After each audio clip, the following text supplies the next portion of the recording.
Bonjour tout le monde, c'est Mélanie Charret, votre coach familial. Quand on a envie de crier moins ou quand on a envie que ce soit que nos enfants écoutent davantage, souvent il faut adapter nos interventions selon leur mode d'apprentissage. Bon, qu'est-ce que je veux dire par là? Il y a 3 modes d'apprentissage qu'on possède tous. On va avoir visuel, il va avoir auditif, puis il va avoir kinesthésique. On a toutes les facettes de ça, sauf que souvent, on va avoir un mode qui est plus dominant que les autres. Par exemple, si j'ai un enfant qui est visuel, bien, je vais m'assurer qu'il me voit ou qu'il ait le regard vers moi quand je vais lui donner une consigne.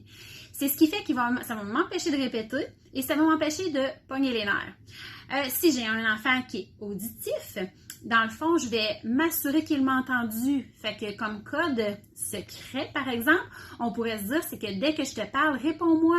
Dis-moi, oui maman, dis-moi, je t'ai entendu, dis-moi, oui, je vais le faire, mais réponds-moi pour que je sache que ça a bien rentré, tu sais. Et puis, on va avoir les enfants qui sont kinesthésiques. Là, je dis les enfants, mais c'est tout le monde, là, les adultes aussi. Et on va avoir les enfants qui sont kinesthésiques. Ceux-là, c'est ceux qui sont plus dans leur ressenti. Alors, c'est des enfants qui sont des boules d'émotions, évidemment, mais ils sont aussi très tactiles. Ils aiment expérimenter. Ils aiment action-réaction. Ils aiment vraiment là, essayer, voir ce que ça va faire. Donc, on va s'assurer que ces enfants-là, on va les toucher. Par exemple, s'il est en train d'écouter la télévision et que je lui demande de venir manger, il y a bien des chances qu'il ne m'ait même pas entendu. Fait que ça va prendre un moment pour que moi, j'aille le voir, que je lui touche. Mon amour, tu t'en viens manger, ou quand la sonnerie sonne, tu t'en viens manger, mais on va s'assurer qu'il y a eu vraiment un contact et qu'il a compris ce qu'on lui a dit. Un peu pareil avec nos visuels, on peut être à distance, mais le kinesthésique, il faut vraiment prendre le temps d'y toucher, d'être devant lui pour s'assurer que l'information est là.